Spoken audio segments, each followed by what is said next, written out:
e você pode ficar à vontade também para fazer os seus apartes quando você quiser, eu não me incomodo com isso e eu não fujo do debate. O ponto para mim é muito simples.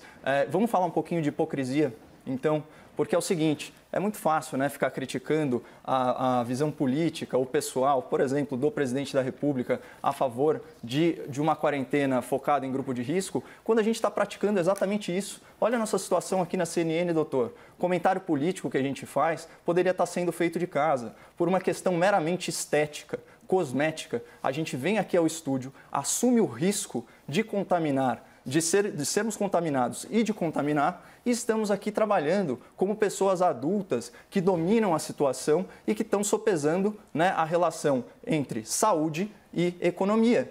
E aí, por que os trabalhadores em casa não têm o mesmíssimo direito que a gente tem aqui na CNN, que, por sinal, adota protocolos rigorosos de controle da contaminação? Todas as pessoas aqui no estúdio, exceto, obviamente, comentaristas e apresentadores, estão com equipamento de proteção individual. A gente tem álcool em gel em todos os ambientes e é assim que se faz. Pessoas que estão em grupo de risco aqui da CNN estão isoladas.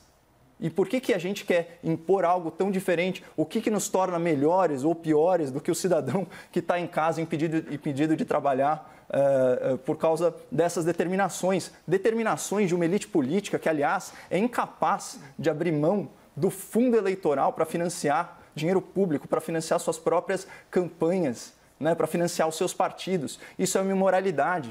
Eu pelo menos espero que nesse ponto a gente tenha um denominador comum e que você, doutor, seja a favor do uso do fundo partidário para o combate à Covid-19. Deixa eu só fazer uma pequena observação, que eu fundo acho eleitoral, importante até para ser transparente. Eu não sei você, Caio, mas um relato pessoal, para eu poder estar aqui hoje nos estudos da CNN, eu tive que fazer uma opção. E que opção foi essa? Ficar longe da minha família. A partir da noite de hoje, eu fico sozinho na minha casa. Minha família, meus filhos não vão mais estar junto de mim pelos próximos dias, quem sabe semanas, porque essa é uma opção que eu fiz. É a mesmíssima opção que eu fiz em relação aos meus pais. Eu estou morrendo de saudade deles. Que bom. Mas essa opção que eu eles fiz, estão no grupo de risco. Telespectador, porque senão poderia parecer, de certa forma, hipócrita sustentar aqui uma coisa e...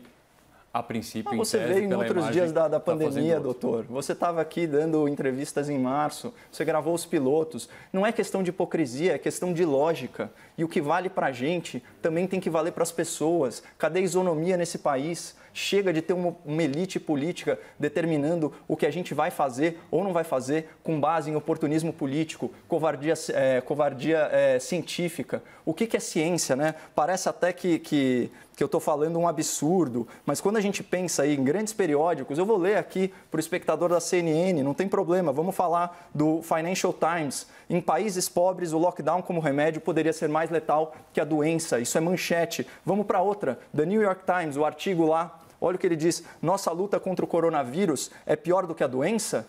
Olha que questionamento válido, tem um meme circulando na internet que são ondas de tsunami. A primeira é a pandemia do coronavírus, a segunda é a recessão econômica e a terceira é o retrocesso socialista, né, que na verdade simboliza o quê? A restrição das liberdades individuais, como já está acontecendo, inclusive por parte de empresas privadas que se arvoram num direito inexistente de suplantar a Constituição e removem publicações do presidente da República. Isso é um absurdo. Isso é um absurdo. Outra, Wall Street Journal fala o seguinte, repensando a paralisação pelo coronavírus, e a situação é a seguinte, não existe dinheiro suficiente para compensar perdas dessa proporção que estamos vendo caso essa paralisação continue por semanas. Isso é uma obviedade. O pacote do governo federal, dos governos estaduais, ele soma centenas de bilhões de reais. Em um ano, a gente vai gastar o que a gente deveria economizar em 10 com a reforma da Previdência. Essa é a situação. E os políticos, eu vou repisar isso. Você não respondeu a minha pergunta, doutor. Você é a favor Caio. ou contra? Caio, eu preciso te interromper mais uma vez, porque imagina, perdão jamais, recebi aqui dos nossos, enfim, diretores que também estão acompanhando o debate. O debate está desequilibrado na questão do tempo. Então, eu preciso passar a palavra agora para o Augusto, mas antes, fazendo uma ressalva, já que você citou e o Augusto também, a questão aqui da empresa, a CNN Brasil deixa muito claro que seguimos as regras e para lembrar a todos os senhores debatedores, os senhores e as senhoras que nos acompanham, o trabalho da imprensa no mundo inteiro é considerado trabalho essencial neste momento de pandemia. Quem diz isso não sou eu, é a Organização Mundial da Saúde. Sigamos então agora o debate, por favor, Augusto.